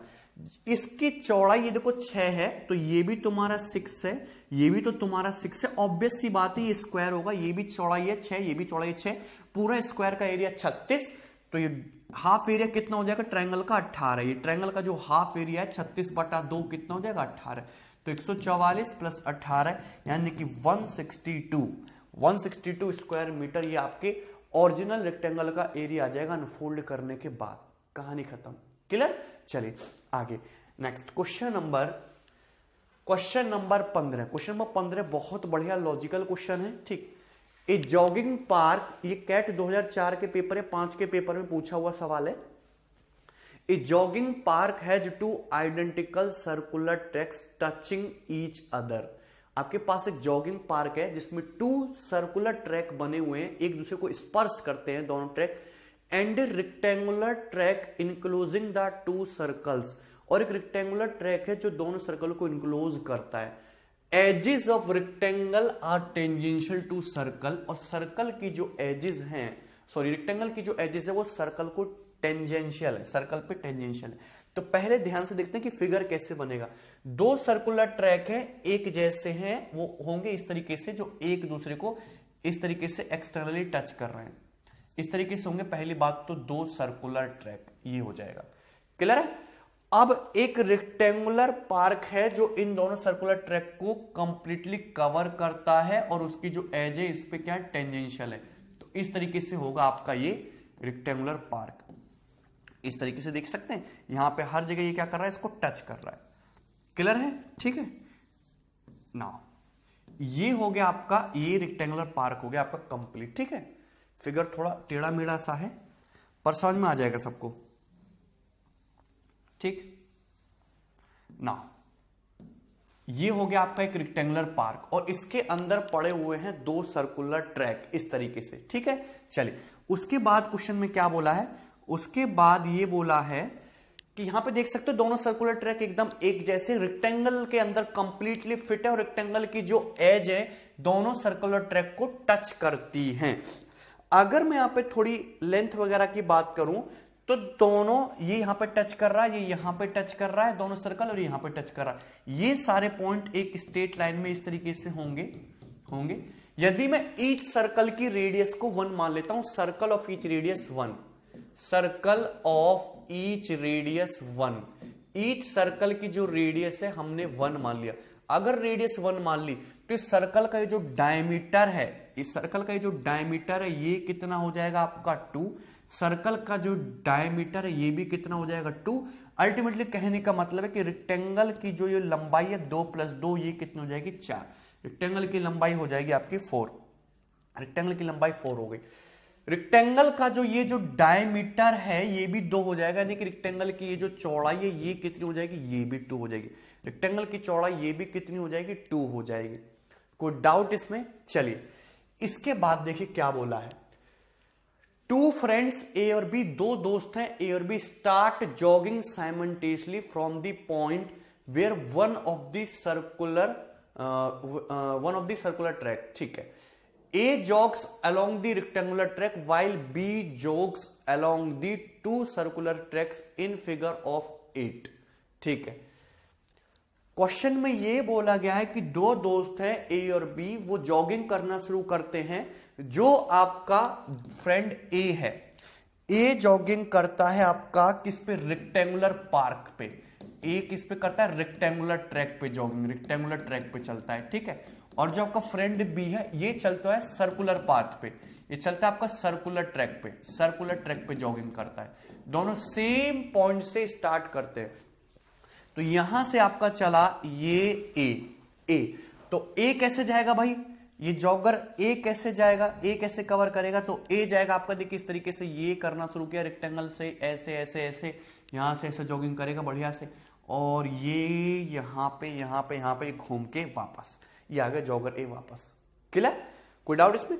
वाइल जबकि जो आपका जॉगर बी है, जो आपका जॉगर बी है वो भी सेम पॉइंट से स्टार्ट करता है, इसी पॉइंट से, लेकिन सर्कुलर ट्रैक पे चलता है इन द फिगर ऑफ 8, 8 की फिगर में। यानी कि जो जॉगर बी है देखो वो ऐसे जाएगा सर्कुलर ट्रैक पे, ये गया जॉगर बी, ऐसे जा रहा है ऐसे एकदम बढ़िया से, ये गया ऐसे पूरा घूम के 8 की फिगर में वापस आ जाएगा उसी पॉइंट पे। ये आ गया आपका जॉगर बी। यानी कि अल्टीमेटली जो आपका फ्रेंड है उसने पूरा रेक्टेंगुलर ट्रैक कवर किया, और जो आपका फ्रेंड भी है उसने पूरा आपके दोनों सर्कुलर ट्रैक के बराबर का रास्ता कवर किया। चलिए अब क्वेश्चन में पूछा क्या है, क्वेश्चन में पूछा है approximately how much faster than A, approximately how much faster than A does B have to run, A की तुलना में बी को कितना तेज दौड़ना चाहिए, ए की तुलना में बी को कितना फास्टर दौड़ना चाहिए, जिससे कि so that they take the same time to return to their starting point, जिससे कोई स्टार्टिंग पॉइंट पर पहुंचने पर सेम समय ले, जिससे कोई स्टार्टिंग पॉइंट पर पहुंचने के लिए सेम समय ले। अब आपको सभी को पता है कि टाइम बराबर क्या होता है, डिस्टेंस बटे स्पीड। टाइम बराबर क्या होता है, डिस्टेंस बटे स्पीड। ठीक है ना, डिस्टेंस बटे स्पीड। क्लियर है? अब दोनों को समय बराबर रखना है, दोनों को समय बराबर रखना है। पहली बात तो ये देखते हैं कि डिस्टेंस कितनी कवर की है ए ने और डिस्टेंस कितनी कवर की है बी ने। डिस्टेंस कितनी कवर की है ए ने और डिस्टेंस कितनी कवर की है बी ने। तो ए जो डिस्टेंस कवर करेगा, ए चल रहा है रेक्टेंगुलर ट्रैक पे, ए कवर करेगा 4, 4, 8, 2, 10, 2, 12, ए ने कवर किया 12 मीटर। बी जो डिस्टेंस कवर करेगा, बी चल रहा है सर्कुलर ट्रैक पे, ये तो एक सर्कल की सरकमफेरेंस होती है 2 पाई यार, यहां पे 2 सर्कल है, 2 सर्कल की सरकमफेरेंस होगी 2 पाई और रेडियस है आर यहां पे 1। ठीक है भाई, 2 पाई, ये एक सर्कल की सरकमफेरेंस है, वो 2 कवर कर रहा है तो इंटू 2। 4 से 12 3/पाई। पाई का मतलब होता है तुम्हारा 22/7, यानी कि 21/22, 21/22 ये आ जाएगा आपका। यानी कि ए तो डिस्टेंस कवर करेगा 21 और बी डिस्टेंस कवर करेगा आपका 22। क्लियर है, कोई डाउट इसमें? ए तो डिस्टेंस कवर करेगा 21 और बी डिस्टेंस कवर करेगा आपका 20। ओके, तो ए डिस्टेंस कवर करेगा यहां पे कितनी? 21 और बी डिस्टेंस कवर करेगा 22 यूनिट। ठीक है, चलिए अब क्वेश्चन में बोला है कि दोनों को सेम समय लगना चाहिए, दोनों सेम समय पे अपने बिंदु पे वापस आ जाने चाहिए जहां से उन्होंने स्टार्ट किया था, यही बात बोली गई है। अब टाइम सेम होना चाहिए, तो टाइम बराबर होता है डिस्टेंस बटे स्पीड, या फिर हम स्पीड की बात करें तो स्पीड बराबर क्या होती है? डिस्टेंस बटे टाइम। अगर टाइम कांस्टेंट है तो स्पीड डायरेक्टली किस पे डिपेंड करेगा? डिस्टेंस पे। यानी कि जो डिस्टेंस का रेशियो है वही आपका किसका रेशियो होगा? स्पीड का रेशियो होगा, ए और बी की स्पीड का रेशियो। ए और बी को 21/22 की स्पीड से ही चलना पड़ेगा। क्लियर है कि नहीं? ए और बी की स्पीड का जो रेशियो होगा वो भी 21/22 ही होगा। ठीक है, ध्यान से देख सकते हैं। How much faster than A does B have to run, है ना? ए की तुलना में बी को कितना तेज चल रहा है? ए की तुलना में बी कितना फास्टर चलेगा? 1 यूनिट। 1 आउट ऑफ 21 इंटू 100%, क्योंकि आपको आंसर परसेंटेज में निकालना है। 1/21 गुणा 100%। ए की तुलना में बी कितना फास्टर है? 1 यूनिट फास्टर है आउट ऑफ 21 इंटू 100%, यानी कि अप्रोक्सीमेटली 21 चौक 84, 4.72%, 4.72%। ठीक है, क्वेश्चन का सही आंसर है फिर डी ऑप्शन, 4.72%। क्लियर? तो बहुत अच्छा सवाल था, पेपर में आ सकता है। मे भी डायग्राम दे के आए क्योंकि लैंग्वेज इसकी थोड़ी बड़ी है, और ये डायग्राम बनाना थोड़ा सा, बस मेन चीज है कि यहाँ पे आपको ये डायग्राम बनाना आना चाहिए, नथिंग एल्स, और कुछ भी नहीं है। Next question number 16। Question number 16 बहुत बढ़िया लॉजिकल सवाल है, ध्यान से समझ रहे हैं आपको। In the given figure ABCD जे रेक्टेंगल, दिए गए चित्र में ABCD एक आयत है, in which side PB 9, side PB की वैल्यू 9 दी गई है, साइड PD की वैल्यू 4 दी गई, साइड PD दिया गया आपको 4। ठीक है, find the area of shaded region, shaded region की वैल्यू आपसे पूछी है। तो पहली बात, एक रेक्टेंगल है ABCD, उसकी साइड AD पे बना दिया हमने सेमी सर्कल, हमने डायगोनल खींचा है BD, diagonal BD semi circle को बिंदु P पे काटता है। अगर मैं पॉइंट A से P को मिलाऊं तो ये है सेमी सर्कल, सेमी सर्कल का डायमीटर है AD, और सेमी सर्कल में बना कोण 90 डिग्री का होता है, तो ये एंगल कितने डिग्री का हो जाएगा? आपका 90 डिग्री का हो जाएगा। ये एंगल कितने का हो जाएगा? 90 डिग्री का हो जाएगा। सेमी सर्कल में बना कोण 90 डिग्री का होता है। ठीक है, ध्यान से समझते रहना। हमको शेडेड रीजन चाहिए, दैट मींस ट्रायंगल BPC का एरिया चाहिए। अगर हम ट्रायंगल BAD, त्रिभुज BAD को ध्यान से देखें तो ये एंगल है कितना? आपका 90 डिग्री राइट एंगल है। राइट एंगल के सामने BD हाइपोटेनस है, हाइपोटेनस पर परपेंडिकुलर डाला गया है, और हाइपोटेनस जो है 4 और 9 दो लेंथ में डिवाइड हो गया, 4 सेंटीमीटर 9 सेंटीमीटर। तो जो हाइपोटेनस पे जो परपेंडिकुलर है इसकी लंबाई √4 गुणा 9 यानी कि 6 सेंटीमीटर होनी चाहिए। कितनी होगी? 6 सेंटीमीटर। कितनी होगी इसकी लंबाई? 6 सेंटीमीटर। कोई डाउट इसमें? ये लंबाई 6 सेंटीमीटर है। अब यहां पे जो चीज ट्रायंगल ABD है same to same triangle BCD है। देखिए दोनों कॉन्ग्रुएंट ट्रायंगल है। जो ट्रायंगल आपका BAD है, जो त्रिभुज BAD है वही त्रिभुज DCB है, जो त्रिभुज BAD है वही त्रिभुज DCB है, और उसमें हाइपोटेनस BD पे परपेंडिकुलर है आपका 6, तो यहां भी हाइपोटेनस ये आपका BD पे परपेंडिकुलर, ये भी 6 सेंटीमीटर ही होना चाहिए कि नहीं? ये भी 6 सेंटीमीटर होगा। सेम टू सेम पिक्चर है, दोनों ट्रायंगल एकदम कॉन्ग्रुएंट है, BAD और ये BCD। 90 डिग्री वर्टेक्स से हाइपोटेनस पे परपेंडिकुलर 6 है, 90 डिग्री वर्टेक्स से हाइपोटेनस पे परपेंडिकुलर 6 है। आपसे पूछा शेडेड रीजन, तो शेडेड रीजन है ये PCB, और इसमें ये बेस कितना है आपका 9 और इसके ऊपर परपेंडिकुलर है 6, तो शेडेड रीजन कितना हो जाएगा? 1/2 बेस इंटू हाइट, यानी कि 1/2 9 इंटू 6 यानी कि 27 बी ऑप्शन आपका करेक्ट आंसर होगा। क्लियर? बहुत आसान इजी सॉल्यूशन था, इजी क्वेश्चन था। चलिए क्वेश्चन नंबर 17। क्वेश्चन नंबर 17 को ध्यान से देखना है आपको। ABCD is a rectangle in which side AB बराबर 20। तो ABCD एक आयत है जिसमें साइड AB की वैल्यू दी है आपको 20। साइड AD की वैल्यू है आपकी 15। साइड AD आपकी 15 है। Find area of triangle APC। त्रिभुज APC का एरिया क्या है? त्रिभुज APC है क्या? डायगोनल AC को मिलाया गया है। यहां पे ये डायगोनल AC को मिलाया गया है और डायगोनल इसके राइट एंगल ट्रायंगल BAD के वर्टेक्स से ये डायगोनल BD पे ये डाला गया है परपेंडिकुलर। ये डाला गया है परपेंडिकुलर। ये 90 डिग्री का एंगल है। आपसे ट्रायंगल APC का एरिया पूछा है। बहुत आसान सवाल, कुछ भी नहीं। अगर ये साइड 15 ये साइड 20 है तो हाइपोटेनस BD जो होगा वो कितना होगा? 25। हाइपोटेनस BD कितना होगा? 25। BD is 25। 15 20 25 ट्रिपलेट होता है तो BD इज 25 सेंटीमीटर।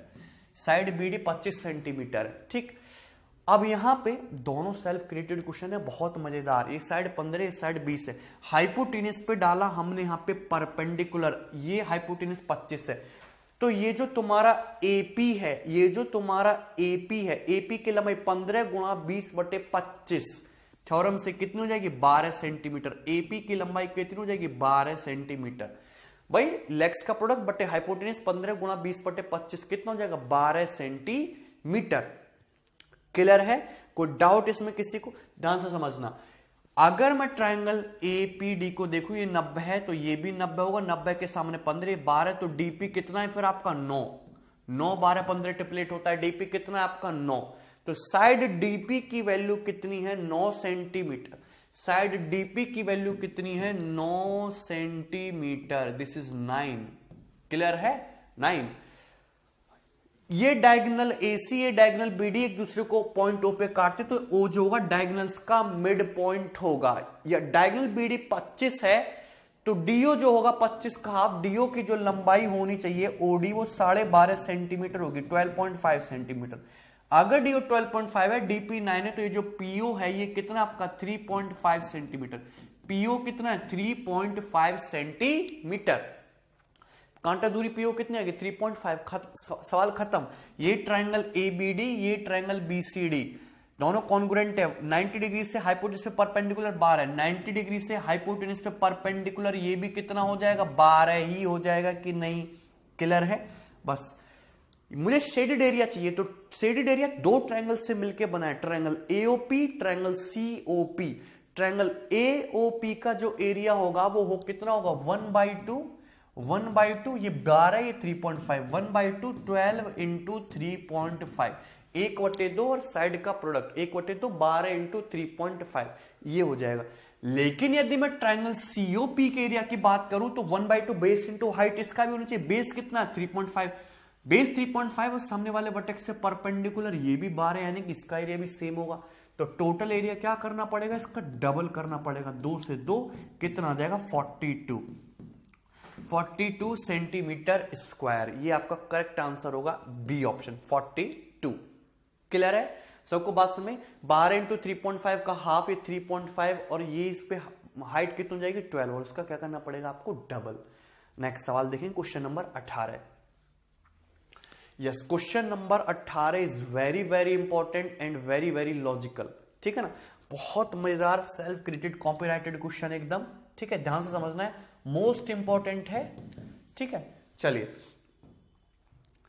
आपके पास ABCD जो रेक्टेंगल ABCD एक आयत है। ABCD का आयत, कोई दिक्कत नहीं।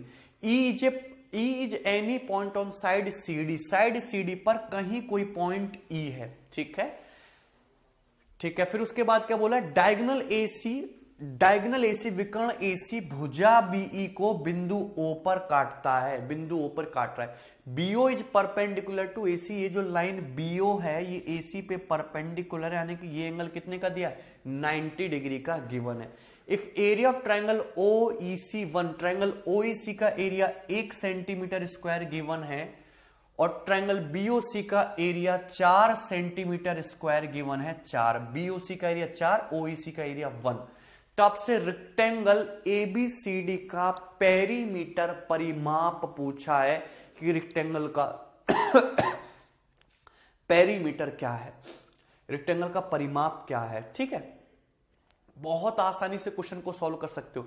पहली बात तो मैं हमेशा एक चीज कहता हूं कि किसी भी रेक्टेंगल या पैरेललोग्राम या स्क्वायर के अंदर यदि हम क्रॉस बनाए तो हमेशा दो सिमिलर ट्राइंगल बनेंगे, और सिमिलर ट्राइंगल में आपको पता होना चाहिए कि करस्पॉन्डिंग साइड का रेशियो बराबर होता है।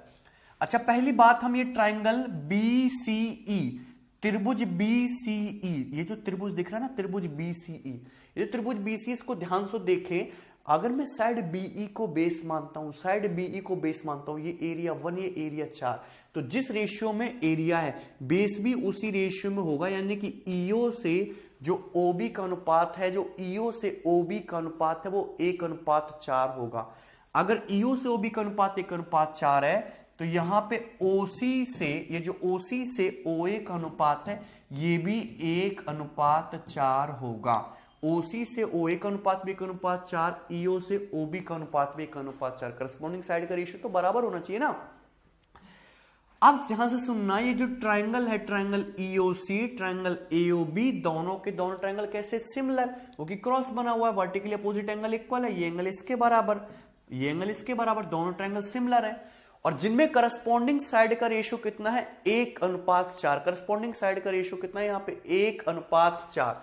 अगर करस्पॉन्डिंग साइड का रेशियो 1:4 है तो एरिया का अनुपात कितना होगा, एरिया का अनुपात 1:16 होगा। अगर एरिया का अनुपात 1:16 है, दैट मींस अगर ये ट्राइंगल का एरिया आपका 1 है तो ट्राइंगल AOB का एरिया कितना होगा फिर आपका 16, कितना होगा 16।